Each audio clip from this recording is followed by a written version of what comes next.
Hace 2 días la oportunidad de ver la nueva película de los Backrooms, y debo decir que se me vino una pregunta muy interesante al aire.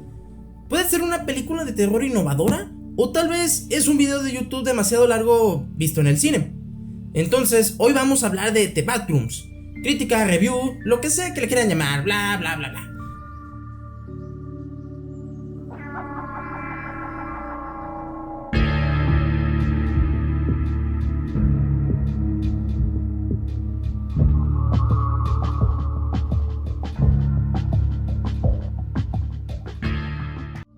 Bueno, como les dije, hoy voy a hablar acerca de los The Backrooms, la nueva película de terror y ciencia ficción basada en la popular serie de internet creada por Kane Parsons, también conocido como Kane Pixels en YouTube.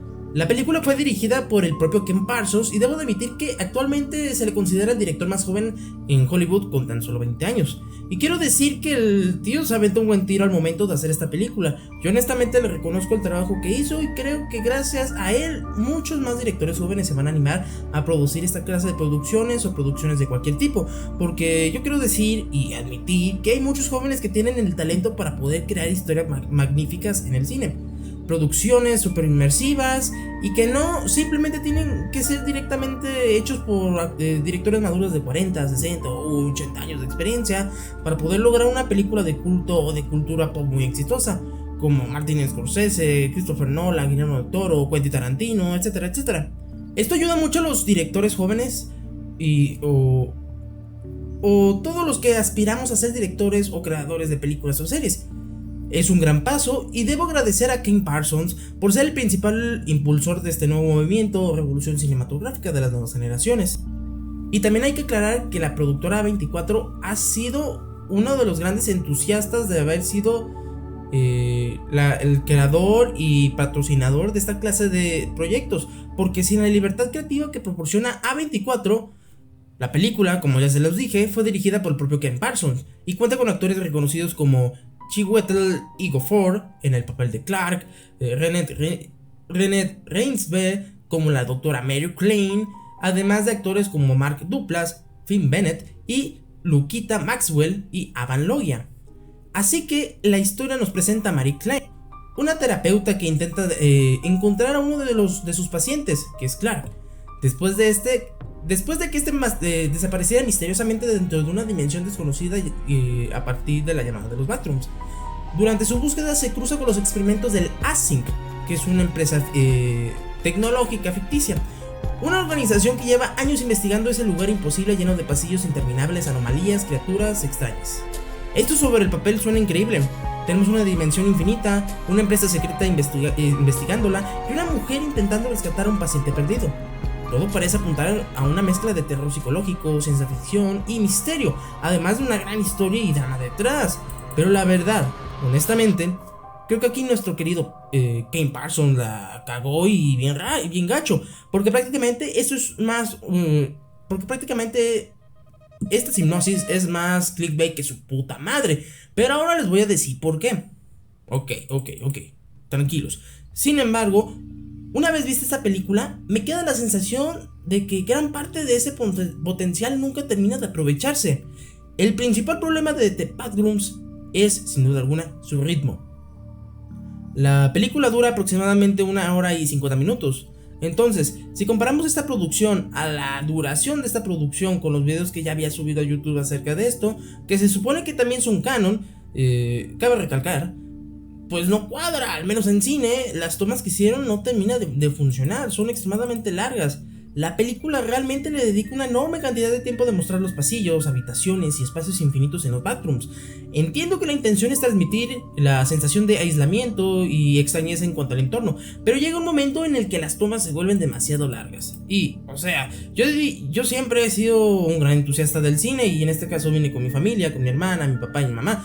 Debo decir que mi hermana y yo compartimos prácticamente la misma edad y a ella también le gustó la película, al igual que a mí. Pero en cuanto a mis padres, que a pesar de que también son muy entusiastas del cine y hemos visto prácticamente de todo en el cine, esta vez la película les aburrió.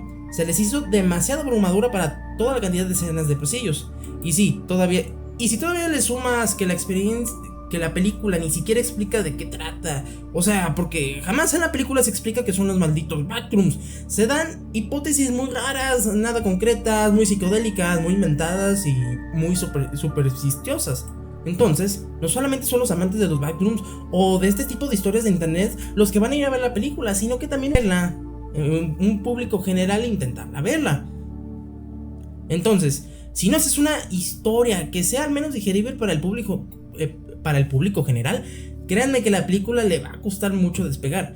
Y ese es el caso de los The Backrooms. En cuanto al público general va a ver esta película, va a ser una película muy difícil de digerir. Y si no le va tan bien en taquilla, olvidémonos de una secuela o series o cualquier otra cosa que tenga que ver con los Backrooms. Y realmente esta segunda entrega tendría que ser sí o sí la que explicaría todo lo que trata la película, historia o saga, como lo quieran ver.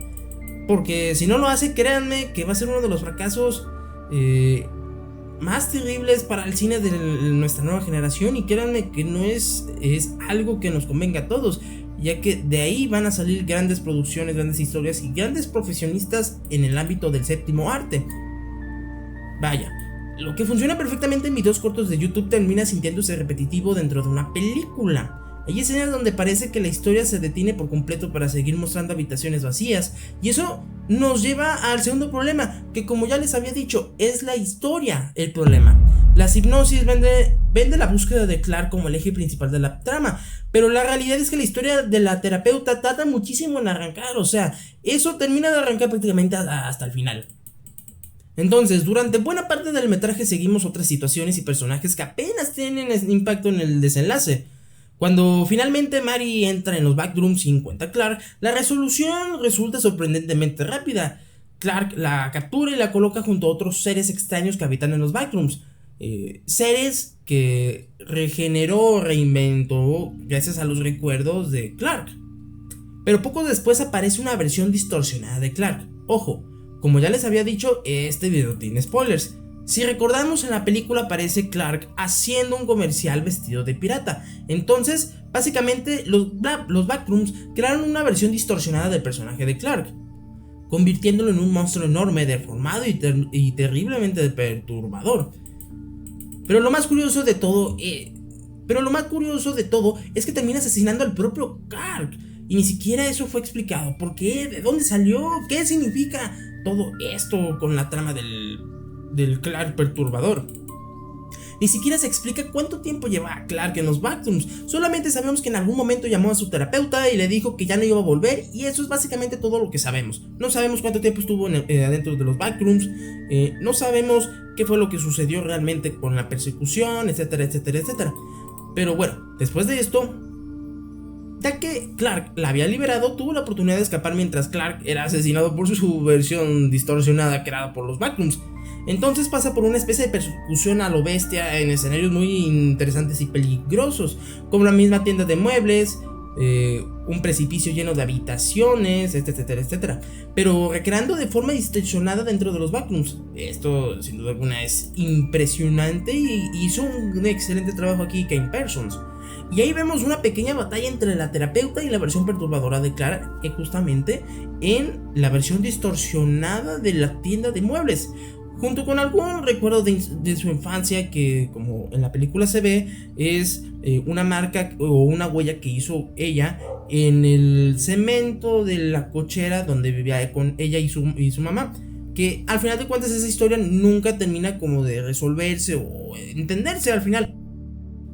Madrear al ser perturbadora, se mete por un hueco y logra encontrar el personal de Async, y la película termina prácticamente de inmediato con ella siendo interrogada por Finn, el científico que trabaja en la empresa. Y la película termina prácticamente de inmediato sin revelar o decir qué onda. Pues ahí es donde empiezan las cosas chungas, porque no sabemos qué ocurrió después con Mary, no sabemos qué pasó con Async, ni siquiera sabemos qué es lo que son los Backrooms, cómo lo descubrieron, si ellos lo hicieron. O sea, esa clase de cosas no se explican en la película. No sabemos cuáles son las consecuencias de estos experimentos, no sabemos qué significan muchas de las cosas que acabamos de ver en esta película de más de 1 hora 50, lo cual, si tú buscas relajarte, ver una historia chida y así, esta no es la película, porque te va a hacer pensar más que tu maestro con el tema de espacios vectoriales en álgebra lineal. La pregunta puede construir preguntas constantemente, pero tiene muy poco interés en responderlas. Otro aspecto extraño es el uso de algunos personajes. Hay personajes que parecen importantes en los trailers y apenas tienen relevancia dentro de la historia final. Incluso algunas escenas promocionales parecen muy diferentes o tienen un contexto completamente distinto al que se esperaba. Por ejemplo, la película arranca con lo que parece ser con uno de los trabajadores de Async y que prácticamente no tiene la oportunidad de salir. No se sabe qué se está pasando. Y un ser perturbador, probablemente el mismo que después se convierte en la versión distorsionada de Clark, lo acecha constantemente. Incluso esa escena puede ser un poquito aburrida o pesada porque tarda como 10 o 15 minutos en pasar a la verdadera trama de la película. Quiero decir que la mejor parte de la película probablemente va a ser la secuencia donde los trabajadores de Clark y Clark investigan una zona de los backrooms. Ojo, la cosa es que a uno de ellos lo amarran con una cuerda y lo bajan por una especie de túnel o pasillo inclinado. Este descubre que está lleno de ropa sucia, sangre, suciedad y basura, en un cuarto medio oscuro y abstracto, y es ahí donde se encuentra con un ser que lo ataca y prácticamente lo asesina. Al momento en que Clark y la otra muchacha que trabaja en la tienda de muebles intentan rescatar al otro sujeto, el animal o la bestia o el monstruo, lo que sea, porque nunca se especificó, es capaz de empujarlos a los tres al precipicio, prácticamente. Y este mismo ataca a los dos trabajadores, salvándose únicamente Clark. Pero realmente, como les digo, a pesar de que esta escena es muy buena y la tensión que se siente del ambiente también lo es, al final termina regándola.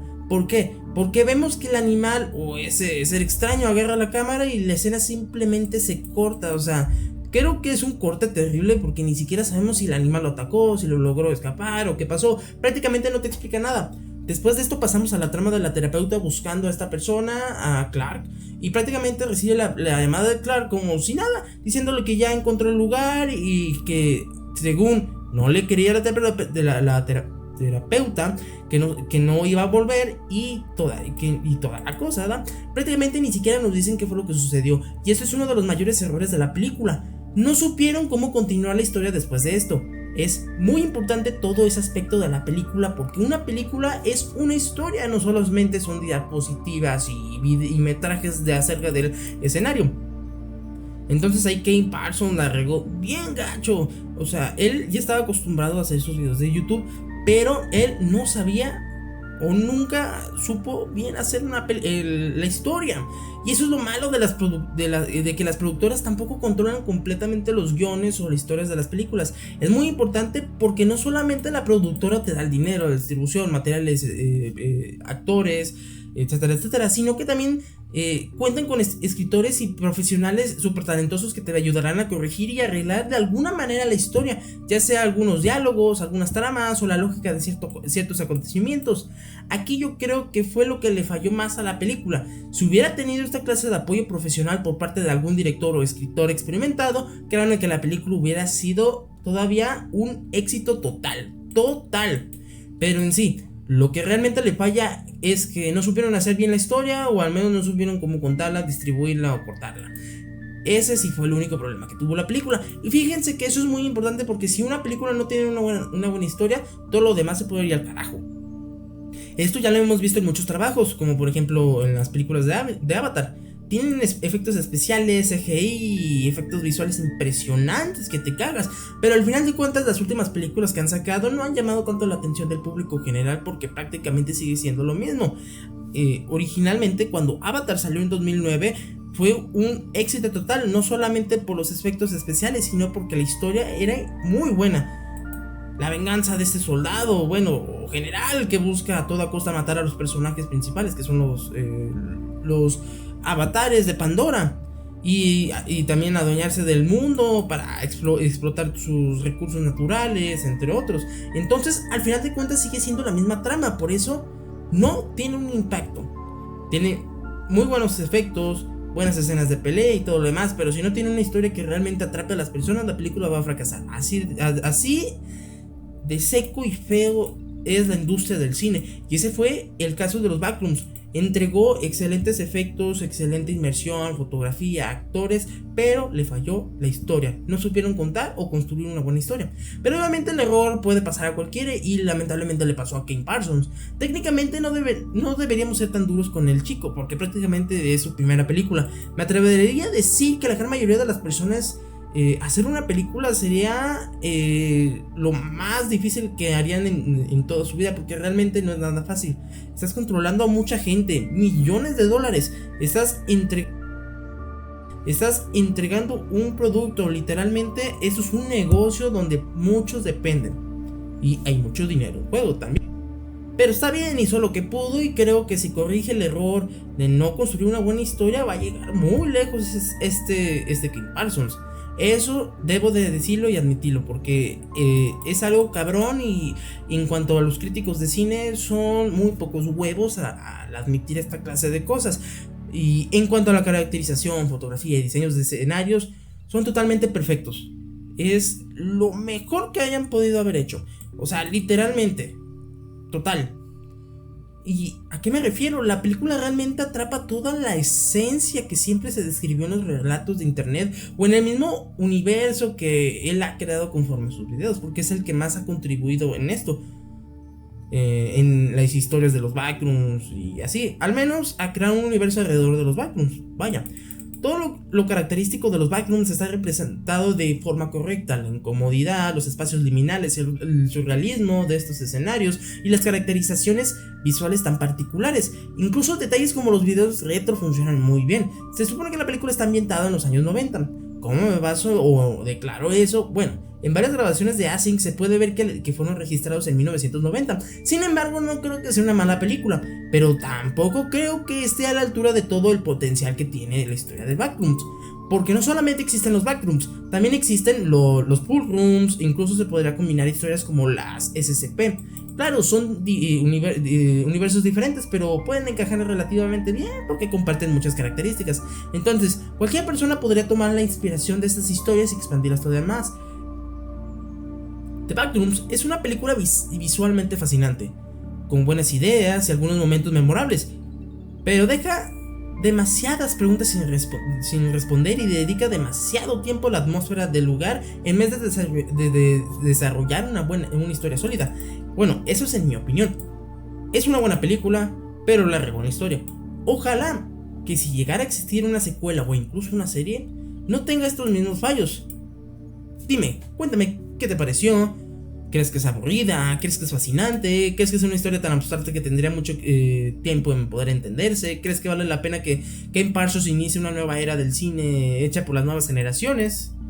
Bueno, yo soy el último Arnaldo de internet y yo ya me despido. Espero que les haya gustado esta pequeña opinión, resumen, crítica, lo que haya terminado siendo este puto video, porque ahorita estoy grabando y ni siquiera sé exactamente qué es. Entonces, lo que sea que haya salido, ojalá les guste. Pues sí, esto es todo, bye.